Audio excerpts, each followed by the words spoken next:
Oh, hey, disclaimer one. This is part 2. I would highly recommend you watch part 1 before this, or else none of this will make goddamn sense. But before we go into the run, I want to quickly thank you all for reaching my 100 subscriber milestone. Pretty good. Never really thought I'd get this far, but hey, it's pretty good. Maybe someday I'll get to 1,000. You guys know what to do. But continuing off where we left Morgan, we head up to the mountaintops of the giants. But unfortunately, because we can't mimic the same enemy twice, we can't be a fire monk, so in return we told it to be the Vulgar Militia, which are tiny little rapscallions that love doing bleed damage. And also very fast and annoying. And they're in like the crucial parts of the game. It's also good to notice what the Vulgar Militia also use bestial incantations, so we can use them if we want to, but during the entire part where we used the Vulgar Militia, we never actually used them. So we say hi to Borealis, cross the big giant's chain to head over to the fire giant. Yeah, you can also see I put a cult on my weapon down there, so.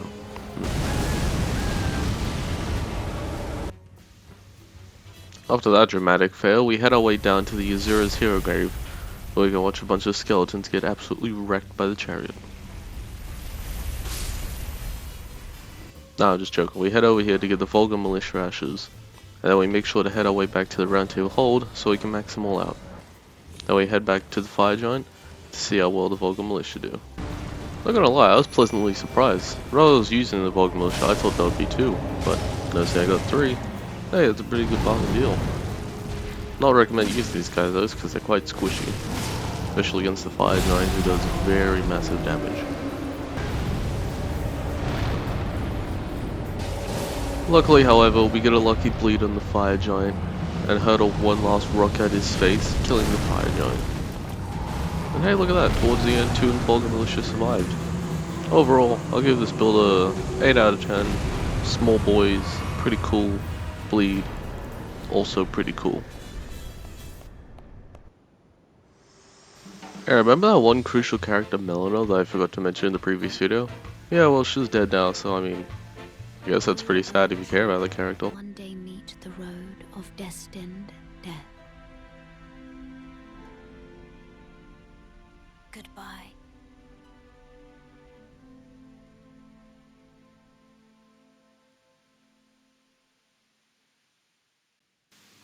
Ah, Jesus. That was pretty crazy. That'd absolutely suck if I woke up in a world full of tornadoes and dragons. Okay, that's not gonna ever happen. Mother! Welcome to Farum Zula, where dragons are everywhere and rent is low.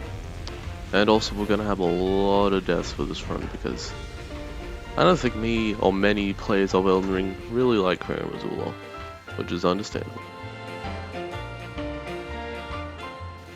Damn, this place is cool. Anyways, can we get a little clothing change to something cooler? There we go. Oh wait, we gotta get our weapon first.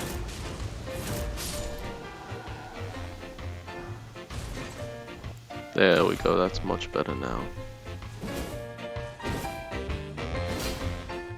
Now for you experienced people out there in Elden Ring, you may know the next boss is Godskin Duo. And obviously I can mimic both of them, both the Apostle and the Noble. But I thought it would be cooler if I did another duo to fight the duo, specifically the Banished Knight duo. You may know the 2 summons Oleg and Engaval, which both use halberds and swords. And I thought, why not do the Banished Knight duo against the Godskin duo? It seems fitting, it's fun, and hopefully it's an easy way to deal with the Godskin duo, which I hate. And hey, would you look at the footage that I purposely sped up so you can't focus on absolutely everything? That was actually not that half bad. I think it was actually a good idea doing the Banished Knight boys. However, Engvald did die most of the way through, so it did suck and I had to do it on my own. However, I actually enjoyed this fight. I only died a couple times, which was surprising because I hate Godskin Duo usually on a normal run. And I even died the best way thing, which you'll see a clip of now.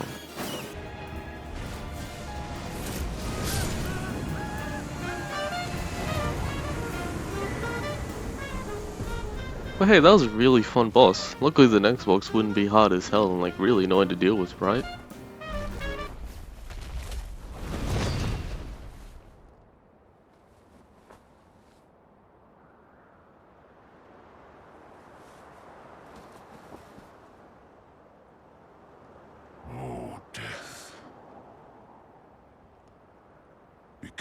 blade once more.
Holy hell, above was Malekith annoying to deal with.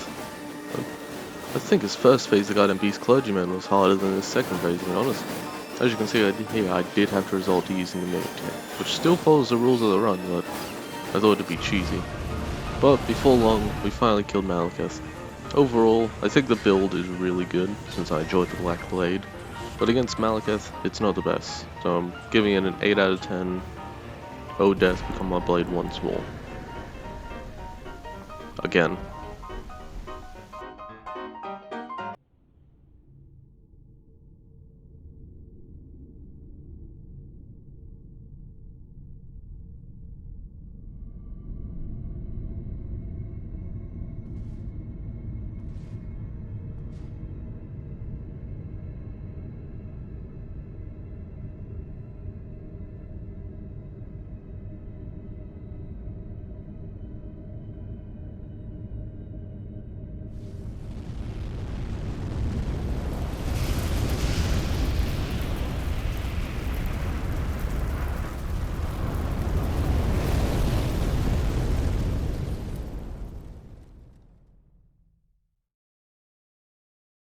The rune of death is unbound.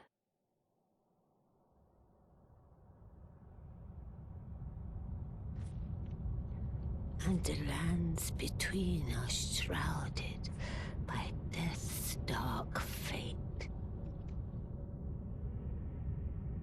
But the flames will also burn the impenetrable thorns.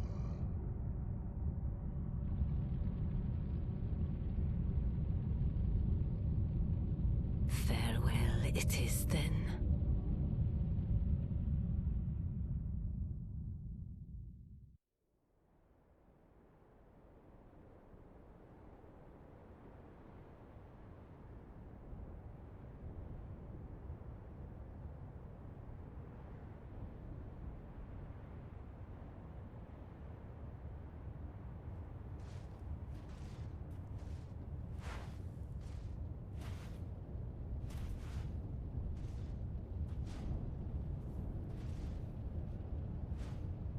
Oh, shit.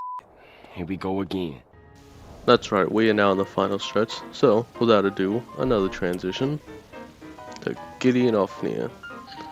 The Chatter spells, Doer of Incantations, Genocidal Racist Murderer, and also Teleportation. Yeah, look at that. It's right through there.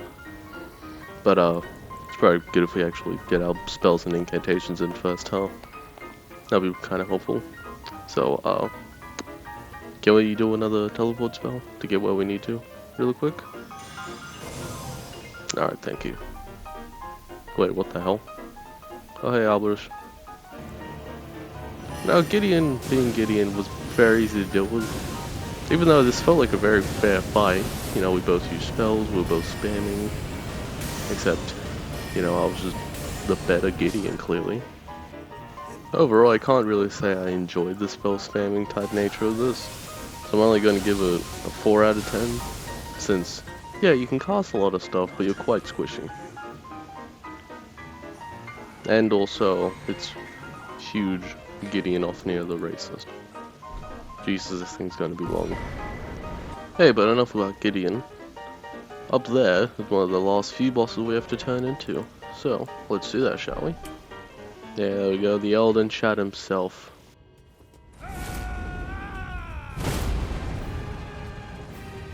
Come on, you gotta admit that transition is pretty cool. It's gotta be cooler than the finger snap one. That was what we were talking about? Oh yeah, right, fine and Godfrey. We're going off script here for a second. Hold on, let me just do... Oh yeah, right, me dying.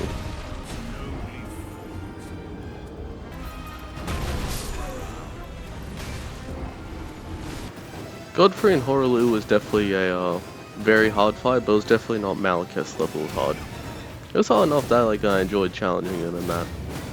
And Godfrey's weapon wasn't really the worst. Regal Roar, Smashing, all very good.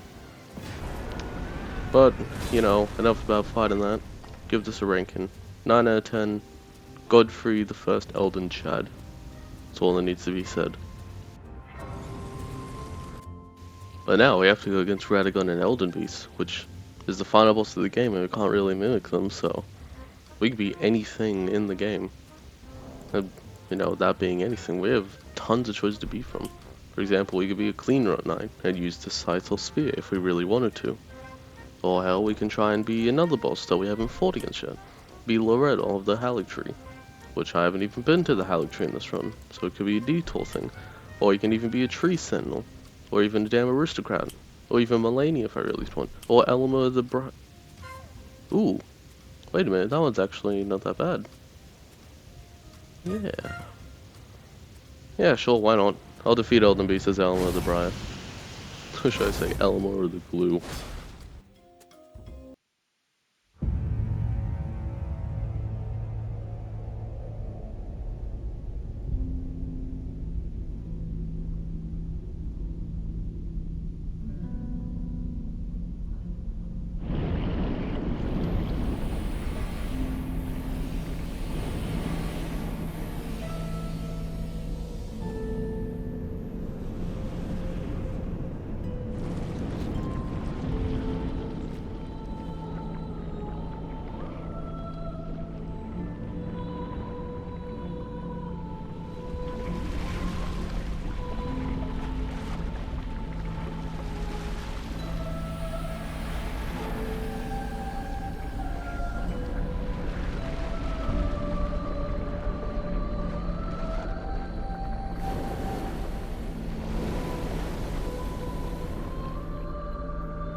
Yeah, you see, the problem with Elden Beast and Radagon is that I'm used to Radagon. He's very easy, but Elden Beast, for some reason, is not at all easy to me, and this took me many tries. Still not as much as Malekith. But anyways, with Elden Beast down now, that means we officially killed a god as Elma of the Glue.